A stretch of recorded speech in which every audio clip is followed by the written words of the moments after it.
Hey soccer fans, this is Nick reminding you to check out Sports Spider. If you're tired of searching multiple websites for sports news, SportsSpider.com has you covered. They collect the latest articles, videos, and podcasts from around the web and organize them by your favorite teams.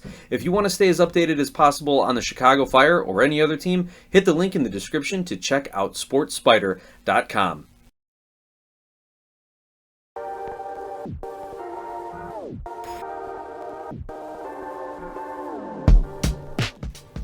Hey soccer fans, welcome back to the Feed the Fire podcast. I'm your host Nick, and thank you for allowing me to take the week off.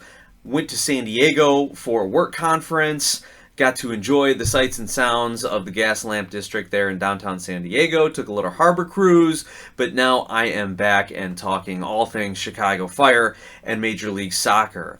Given the Chicago Fire's recent performances and apparent lack of urgency, today's going to be a little less game analysis and just kind of be a little bit more of a grab bag, kind of a club roundup, league roundup type of show. So we're going to touch on a lot of different things, including Tom Bogert's recent article about Gregg Berhalter and where he stands as far as being the Chicago Fire's next coach. We'll look at a few trophy results from last night, Wednesday the 25th's performances, as we sit here on Thursday the 26th, and just kind of, have some general conversation. And if you want to join the conversation and be a part of the show and reach out to me, you can email me at glasshousesoccer@gmail.com, or you can follow me on social media at glasshousesoccer, whether it's Facebook, Twitter, or Instagram. That's where I'm at. You can also find me on LinkedIn if you really want to connect on a professional level.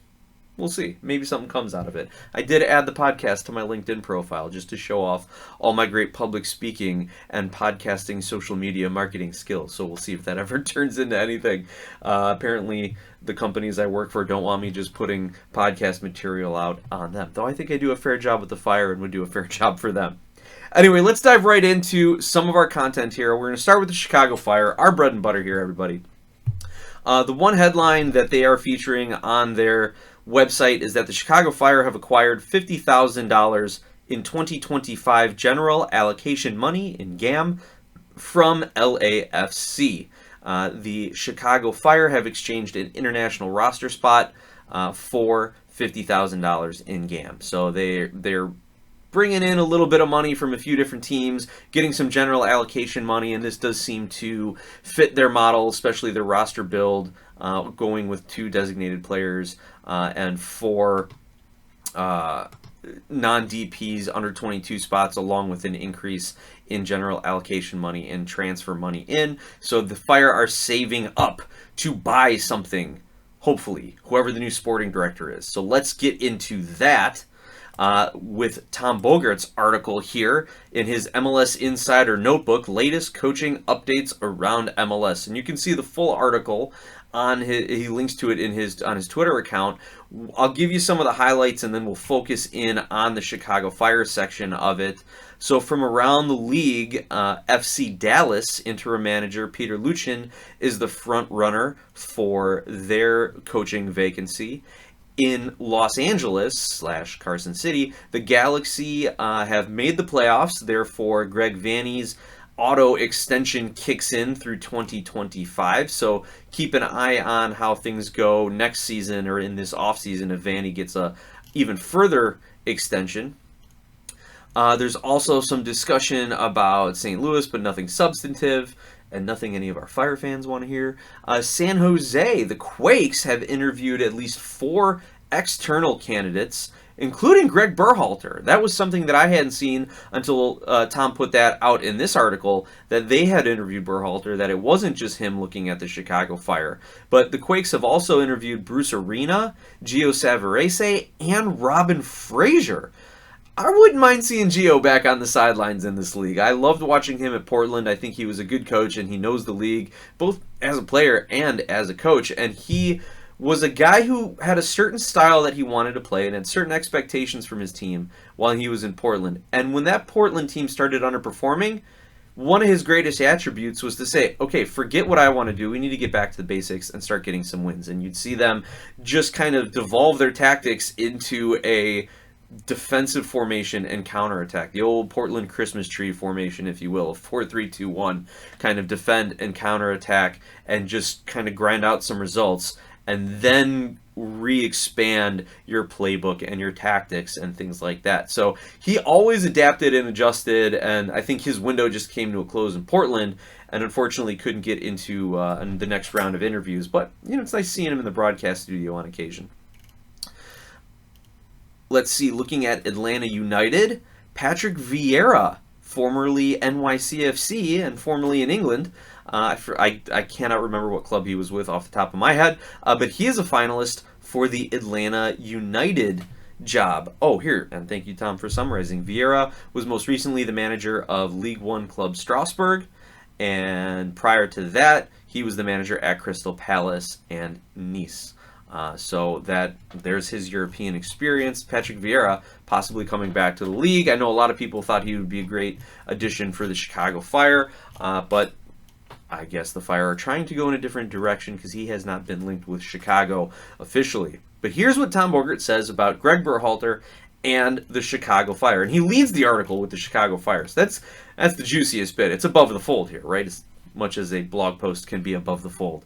If you understand that reference, you're probably older than 45. Anyway, Gregg Berhalter is a finalist for the Chicago Fire FC's sporting director vacancy. Sources tell Give Me Sport.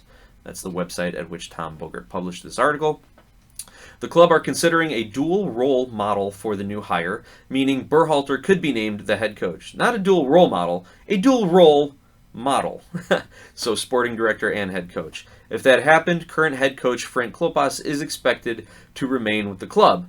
So that's great. I'm glad Frank is going to remain with the club, but I'm not excited until I figure out what role that is. If he's going to be in a front office role, club ambassador, kind of cheerleader, rah-rah, that's great. If he is going to stay on the bench as one of Berhalter's assistants, I would not be in favor of that. We have seen that story play out so many times already, and we have seen that Frank really has no tactical influence on these guys. But also, you don't want to hamstring your first-year head coach and new sporting director with these legacy hires, if you will. And I don't think Berhalter would agree to be a head coach with Frank Klopas or anyone else being forced upon him.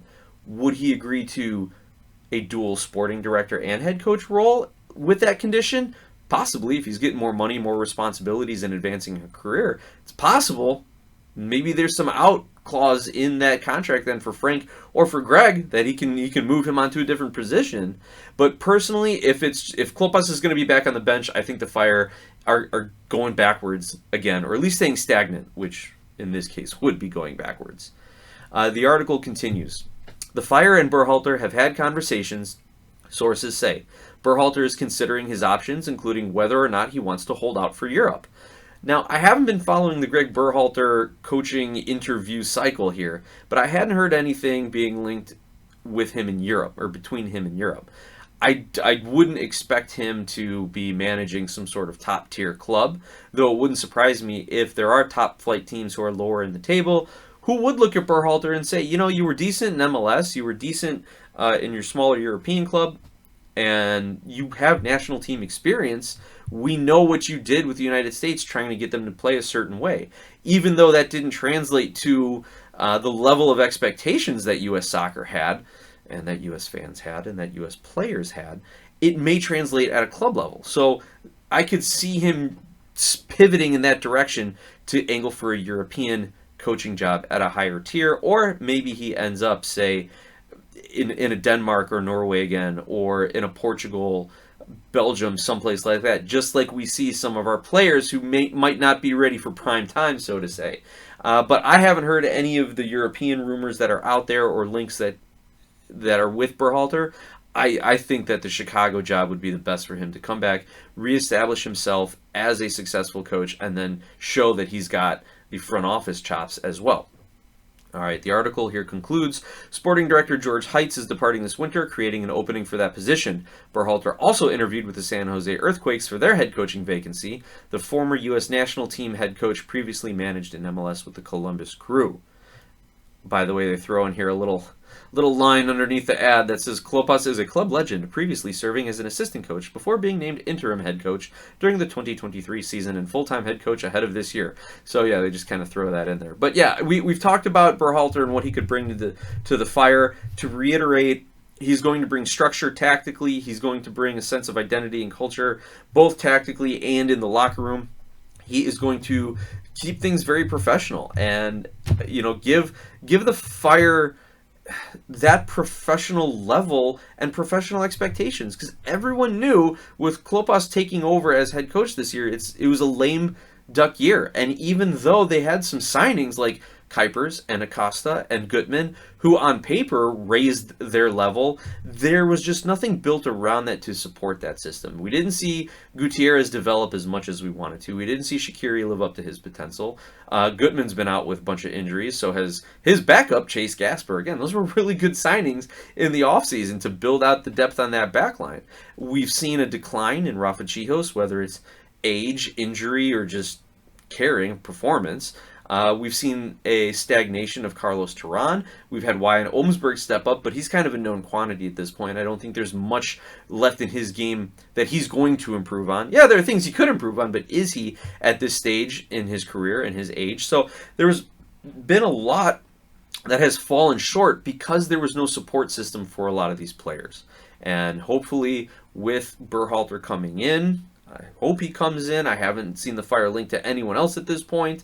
But the Fire do a good job of keeping those things close to their vest, so I'm not surprised there's not too many leaks, which does say something about the business culture in there, that everyone's kind of keeping it in there. There's no disgruntled employee leaking things out. But like I said, I would like to see Berhalter come to the Fire and kind of reestablish and just bring them back to respectability, and where teams actually are going to play their starting lineups against them and not use it as an opportunity to rotate players. So that's what I have to say about Berhalter and the Chicago Fire's coaching staff. I also want to recognize Gary Galindo. We had a great Twitter interaction just to kind of highlight some of the other things that are out there. I said, I'm going on vacation. You're not going to hear from me, but there's nothing to talk about. Whereas Gary comes in and said, players are going to be facing contract considerations. What does it look like with the new sporting director? Do we play the B team and the kids? What are they capable of? And do we need to get a lot of film for those younger players, or do we want more film from the starters to let the new head coach and sporting director evaluate them? So Gary brings a lot of great things that aren't just on the field kind of discussions that are going on, and we've touched on them here and there, and maybe we'll have some more dedicated episodes of those in the offseason, looking at who's under contract, what players are out there in free agency or on waivers potentially. But yeah, I'm with Gary on this one. Play the kids. Well, I shouldn't say I'm with him. He said that's the topic of discussion. To briefly address it, yes, play the kids. And I think a lot of Chicago Fire fans feel the same way. However, the Chicago Fire as an organization still think we're technically not eliminated from the playoffs if everything breaks our way. And by everything, I think like 36 different results. Somebody pointed out to me. If there's like 36 different results that all go the way of the Chicago Fire, they can still make the playoffs. Maybe that's hyperbole, but I think it's more likely true than not. But yeah, we should start evaluating these younger players. Bring those guys up on those four-day deals. Maybe they're waiting for the Fire to be officially eliminated before they do that. But bring those guys up, let them train with the first team, let them get a little physicality, some physical experience there, and let them see how they can run out in a 45, 60-minute shift against some MLS first-teamers. So I love that. Also, I love how Gary ended our conversation on Twitter just saying, maybe I need to be old Yellard and taken to the off-season, but we need to languish for 1 month more in mediocrity. So Gary, thanks. Also, if you don't know, Gary is one of the moderators on the Chicago Fire Reddit page, so make sure you go over there and check that out and contribute to all the discussions that are happening on Reddit as well as elsewhere around the internet. Now, speaking of the Chicago Fire not being mathematically eliminated from the playoffs, they currently are sitting 14th in the Eastern Conference on 29 points. The cutoff line for the guaranteed playoff position right now is New York City on 41 points. And then in 8th and 9th, that play-in game, Toronto and Philadelphia both have 36 points. So the Chicago Fire have 3 matches left. If they win out, then they will end up with 38 points, which is a decline point by point over the last season. So you can't even say they really made progress there. Even if they do somehow get into that play-in game and make the playoffs, there's still, like I said, that narrative of they didn't even match their point total from last season. But if they somehow win out all 3 games, earn whatever tiebreakers and goal differential, win number of wins and goal differentials that they need to somehow by some miracle, and slip into that 9 spot. Like I said, it's going to be a lot for them to overcome, and they have not been doing it because they would have to leapfrog Nashville, Atlanta, Montreal, and DC, all teams that they've played within the last month and all teams that they have lost to. So it seems like they're going to be very, very close to being mathematically eliminated, if not so, this next weekend worth of games. Who are those 3 remaining games against? They're at home in Bridgeview against Toronto. They are away to Charlotte and then back home again against Nashville. So these are winnable games. Toronto, though, sitting in that 8th spot, still fighting for their playoff lives here. That is not going to be an easy match. Now, the Fire did go into Toronto earlier in the season and come out with a spectacular 4-1 win that was back in June of this year. And as a refresher for everyone about that match, Selassie scored in the first half, and then Insigne scores right before halftime to make you wonder if there's going to be anything that the Chicago Fire do to keep that point. But then Kuipers, Pineda, and Aragoni all score in the second half. And it was just a spectacular game, spectacular second half for the Chicago Fire there. They were doing everything right in that match. Everything went right, both from tactics, both from the players' own personal desire to run out and win that game. And it's not like Toronto didn't roll out their starters. They had Insigne out there as well. The only thing was Bernadeschi was not available for that match. But they had their solid squad there and just could not match the Fire on the day. That is the kind of performance the Fire are going to need. And then maybe with that momentum, go get wins in Charlotte and back home against Nashville. Again, the odds are against it. History is against it. But if you're going to be at SeatGeek this upcoming weekend, maybe you get to see the start of some late drama, because isn't that what the Chicago Fire do? Nay, all Chicago sports do, that they just keep you hanging around just enough to break your heart one more time. So yeah, the Fire on 29 points. Ahead of them, DC, Nashville, and Atlanta on 33, Montreal on 34, and then Philly and Toronto currently on the play-in game on 36. The problem is the Fire have played one more game than all of those teams, and even behind them, New England has played 2 less games than the Fire. So it's very possible the Fire end up the worst team in the Eastern Conference, and they're still I don't think they're mathematically eliminated. I'm sorry. They are not mathematically eliminated from the playoffs, but I do believe they are mathematically eliminated from the the Wooden Spoon trophy here. They've been long eliminated from the Supporter Shield. That's it. So we have San Jose in the Western Conference on 18 points, and they have 30 games played. So if they were to win their last 4 games, gain the 12 points, that would still put them on 30 points. So, the Fire could still win the Wooden Spoon. The Fire need to pick up 2 points in 3 games and hope San Jose loses out and they can avoid the Wooden Spoon. They're still in it. They're still in it for the Wooden Spoon. That is ridiculous considering everything that's gone on this season for both the Fire and San Jose. Anyway, let's move on from the Chicago Fire and quickly move into our water break. I want to recognize our sponsor, Skira Icelandic Spring Water. Skira is Icelandic for clear, and the water comes from a government-protected nature preserve in Iceland. Skira, no, I'm trying to do the read from memory here, and I can't remember it. Skira absolutely some of the best bottled water you're going to find out there. It's available at your local 7-Eleven. And if you guys see Skira at any of your other convenience stores, grocery stores, big boxes, Costco, Sam's Club type places, let me know. Let me know. I'll plug it in there, and we can continue to build up the brand that has sponsored Feed the Fire for the last 2 seasons plus. So thank you to everyone over at Skira for your continued support, and thank you to all our viewers and listeners who continue to support Skira. Now, for the end of the show, for the second half of the show, I wanted to kind of take a step back out, look at a few larger MLS headlines. The first, the MVP race. People are really starting to talk about the MVP race now with the end of the season here. So I thought it'd be fun to go back and kind of look at some of the early predictions, preseason predictions.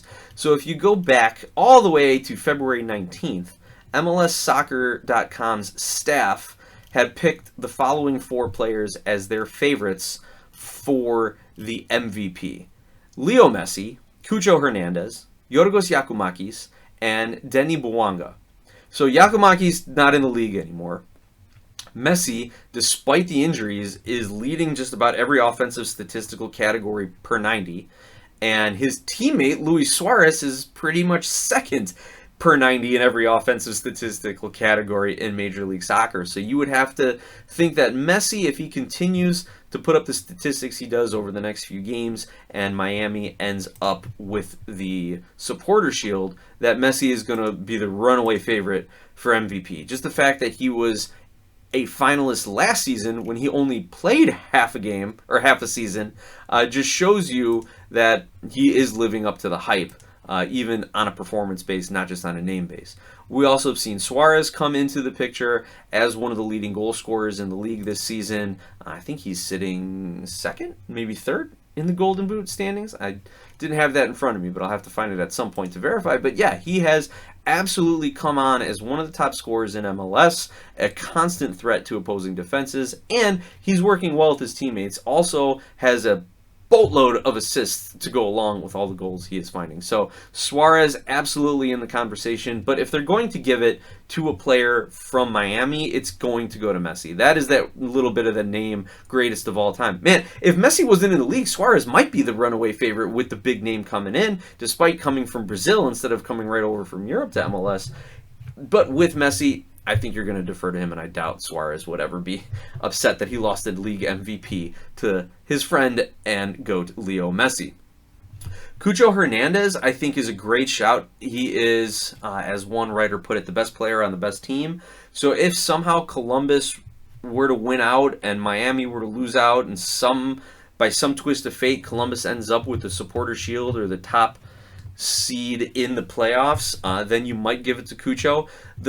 And I know the MVP is based on your MLS performance, but he's been doing it in every competition for the black and gold this season. I'm sorry, not the black and gold, the black and yellow. I was thinking about our next segment, talking about LAFC and talking about Denny Bouanga.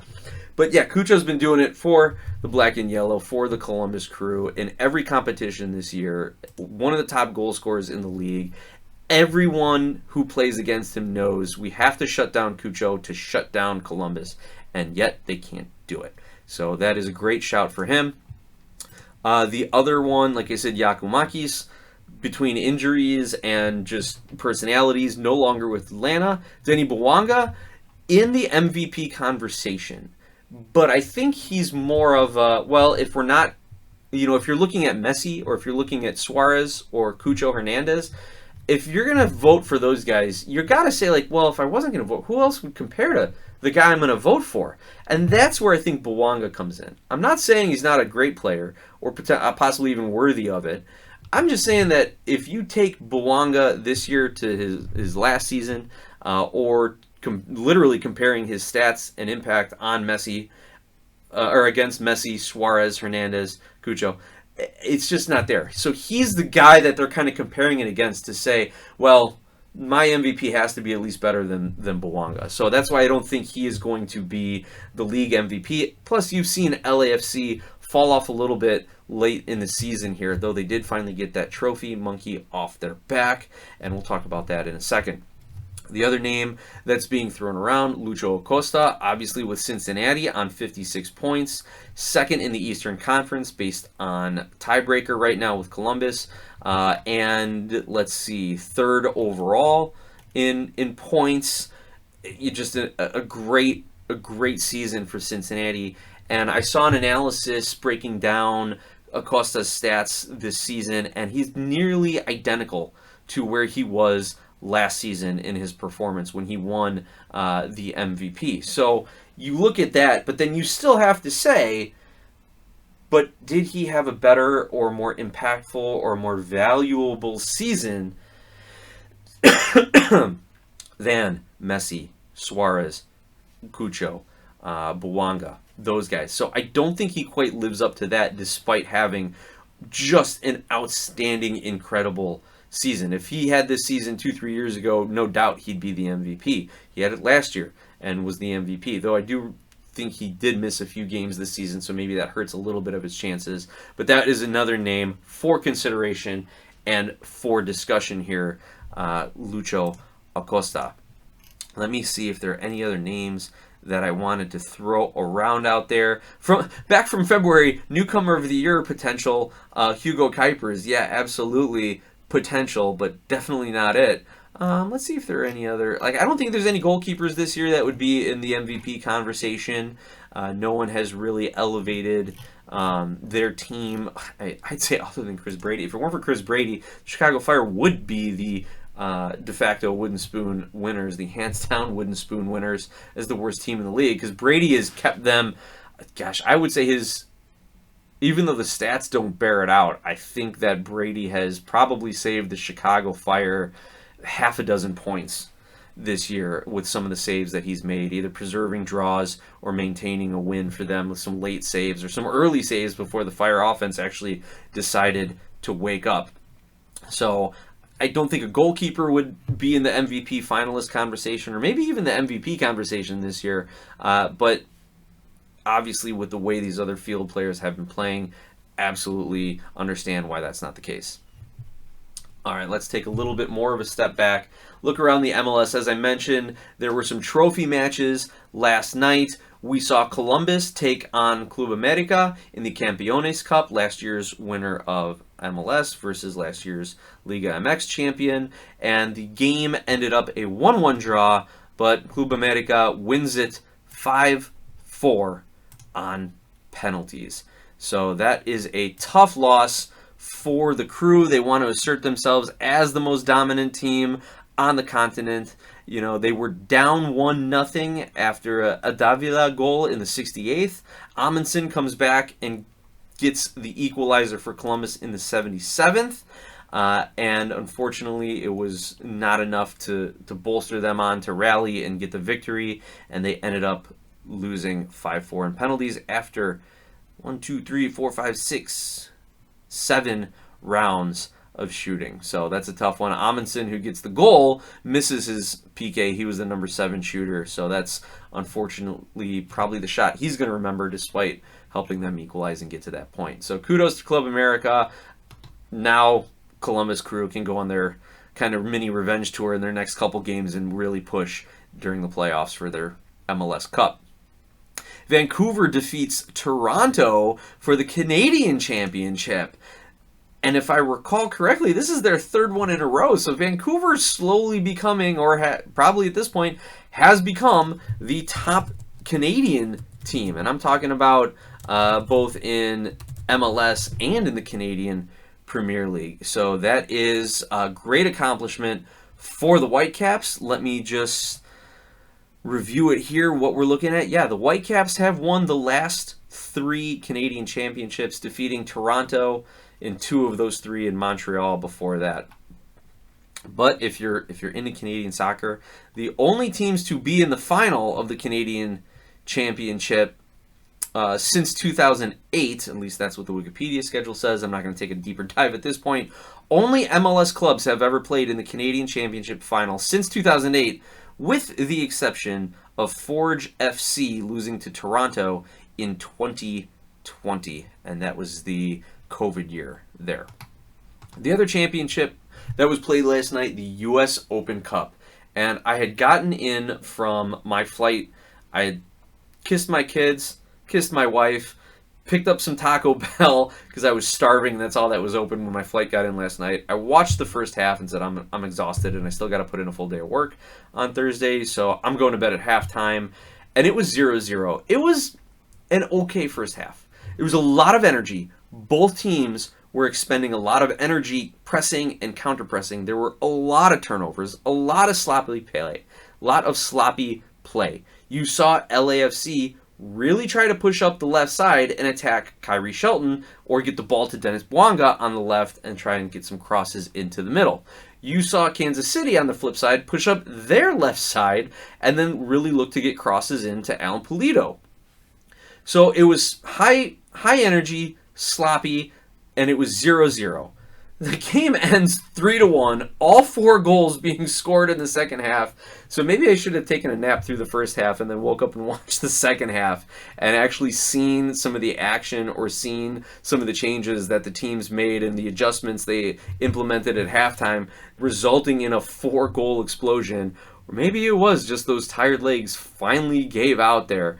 But LAFC, like I said, they get the trophy monkey off their back. Since winning MLS Cup in 2022, they have lost 4 finals, and they finally get this one, the U.S. Open Cup. So in this match, Olivier Giroud opens up the scoring in the 53rd. Eric Tommy ties it up for KC in the 60th. They go into extra time, and it's Campos for LAFC in the 102nd, who gives them the lead, and Kai Kamara in the 109th, sealing the deal there. So this looks like a wild game. I'm looking at the passing accuracy. Both teams were right around 80%, despite having 607 and 563 total passes. So yeah, very sloppy throughout this match. 7 yellow cards given out. Not as many fouls, though. 19 total fouls. But the keepers were credited with a total of 9 saves. So there was definitely a lot going on in this match, and maybe we'll have to go back and watch that second half to recap everything there and just enjoy a lot of those goals. So that is what has been going on around the league. That has been what's going on with the Chicago Fire, even though there's really not much more to talk about as far as their actual game performances, because it's nothing we haven't seen 30 times before, or 31 times before at this point in the season. Anyway, I hope to see you all out at SeatGeek Stadium this weekend. Again, if you want to follow along on social media, my tag is at Glasshouse Soccer, and you can email me, glasshouseSoccer@gmail.com. Thanks to everyone who's been emailing. Thanks to Ryan for checking in while I was out on vacation. And yeah, maybe I'll throw a few pictures up on social media of some of the cool stuff I saw in San Diego, whether it was watching some of the Navy Dolphins train. Yep, they actually, when we were out on our tour, they had their little boat, and they were feeding the dolphins that they trained to look for bombs under boats and in harbor. So that was really cool to see. There were tons of helicopters that were taken off from the naval base there. Really cool skyline from the harbor. But it was interesting. I'm like, it doesn't look like any building is taller than 20 floors in all of San Diego. So it kept the skyline relatively low. And then I'm like, oh yeah, they're built right on a harbor and in a state that has tons of earthquakes. Probably not going to be building things as tall as what we see in other cities like the skyscrapers of Chicago. Anyway, thank you all for tuning in. Thank you for listening. Please like, subscribe, rate, review, share the show. Let's continue to grow the conversation around Major League Soccer and the Chicago Fire. And as always, let's go Fire!